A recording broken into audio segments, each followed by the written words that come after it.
So, lumipat kami ng ibang camping plots kasi maingay doon sa inistihan namin kagabi. Kagabi okay, pero nung umaga na may nagkakat ng grass kaya ang ingay. Kaya nakakapag-decide kami na lumipat at dito kami lumipat. Mas maganda siya, mas malaki, mas tahimik kasi walang tren na dumadaan. Tapos meron siyang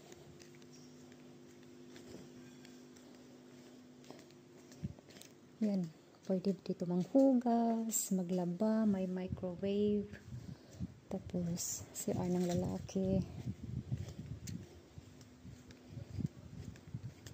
tapos may CR, ito CR ng babae.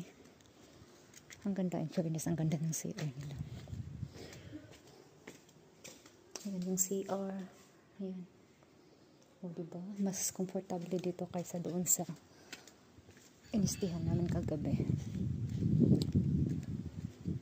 Tapos yung lake nandoon.